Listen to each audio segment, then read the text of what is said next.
अथ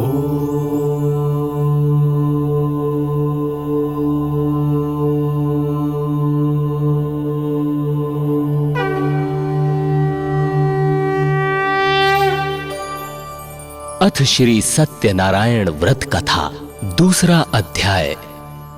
निर्धन ब्राह्मण तथा काष्ठ क्रेता की कथा।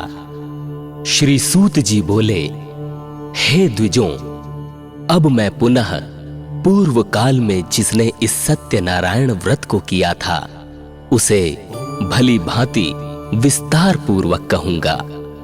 रमणीय काशी नामक नगर में कोई अत्यंत निर्धन ब्राह्मण रहता था। भूख और प्यास से व्याकुल होकर वह प्रतिदिन पृथ्वी पर भटकता रहता था। ब्राह्मण प्रिय भगवान ने उस दुखी ब्राह्मण को देखकर वृद्ध ब्राह्मण का रूप धारण करके उस द्विज से आदर पूर्वक पूछा, हे विप्र, प्रतिदिन अत्यंत दुखी होकर तुम किस लिए पृथ्वी पर भ्रमण करते रहते हो? हे द्विज श्रेष्ठ, ये सब बतलाओ, मैं सुनना चाहता हूं। ब्राह्मण बोला, प्रभु, मैं अत्यंत दरिद्र ब्राह्मण हूं और भिक्षा के लिए ही पृथ्वी पर घूमा करता हूं। यदि मेरी इस दरिद्रता को दूर करने का आप कुछ उपाय जानते हो तो कृपा पूर्वक बतलाइए। वृद्ध ब्राह्मण ने कहा, हे ब्राह्मण देव, सत्यनारायण भगवान विष्णु अभीष्ट फल को देने वाले हैं। हे विप्र, तुम उनका उत्तम व्रत एवं पूजन करो, जिसे करने से मनुष्य सभी दुखों से मुक्त हो जाता है। और व्रत के विधान को भी ब्राह्मण से यत्न पूर्वक कहकर वृद्ध ब्राह्मण रूपधारी भगवान सत्यनारायण वहीं पर अंतर्धान हो गए। वृद्ध ब्राह्मण ने जैसा कहा है उस व्रत को अच्छी प्रकार से वैसे ही करूंगा। ये सोचते हुए उस ब्राह्मण को रात में नींद नहीं आई। तदनंतर प्रातः काल उठकर सत्यनारायण का व्रत करूंगा, ऐसा संकल्प करके वह ब्राह्मण भिक्षा के लिए चल पड़ा। उस दिन ही ब्राह्मण को भिक्षा में बहुत सा धन प्राप्त हुआ। उसी धन से उसने बंधु बांधवों के साथ भगवान सत्यनारायण का व्रत किया। इस व्रत के प्रभाव से वह श्रेष्ठ ब्राह्मण सभी दुखों से मुक्त होकर समस्त संपत्तियों से संपन्न हो गया। उस दिन से लेकर प्रत्येक महीने उसने यह व्रत किया। इस प्रकार भगवान सत्यनारायण के इस व्रत को करके वह श्रेष्ठ ब्राह्मण सभी पापों से मुक्त हो गया और उसने दुर्लभ मोक्ष पद को प्राप्त किया।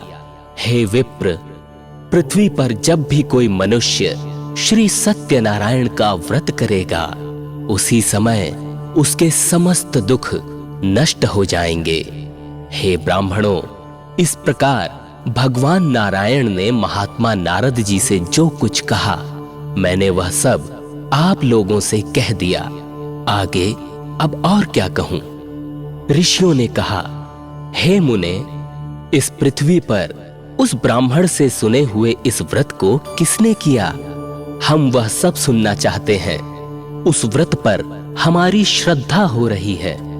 श्री सूत जी बोले, मुनियों, पृथ्वी पर जिसने ये व्रत किया उसे आप लोग सुने। एक बार वह द्विज श्रेष्ठ अपनी धन संपत्ति के अनुसार बंधु बांधवों तथा पारिवारिक जनों के साथ व्रत करने के लिए उद्यत हुआ।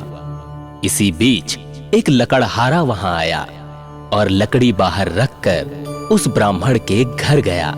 प्यास से व्याकुल वह उस ब्राह्मण को व्रत करता हुआ देख प्रणाम करके बोला, प्रभु, आप यह क्या कर रहे हैं? इसके करने से किस फल की प्राप्ति होती है?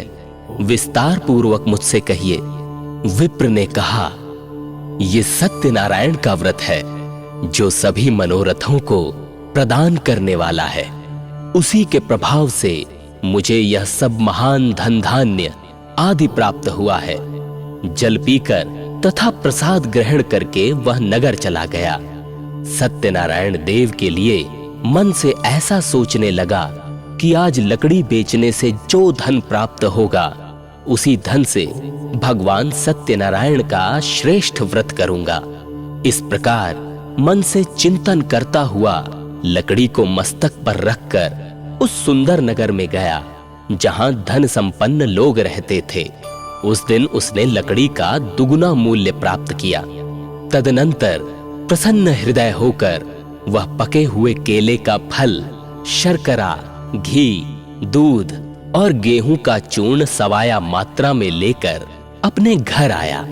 तत्पश्चात उसने अपने बांधवों को बुलाकर विधि विधान से भगवान श्री सत्यनारायण का व्रत किया। उस व्रत के प्रभाव से वह धन पुत्र से संपन्न हो गया और इस लोक में अनेक सुखों का उपभोग कर वैकुंठ लोक चला गया। इस प्रकार श्री स्कंद पुराण के अंतर्गत रेवा खंड में श्री सत्यनारायण व्रत कथा का ये दूसरा अध्याय पूरा हुआ।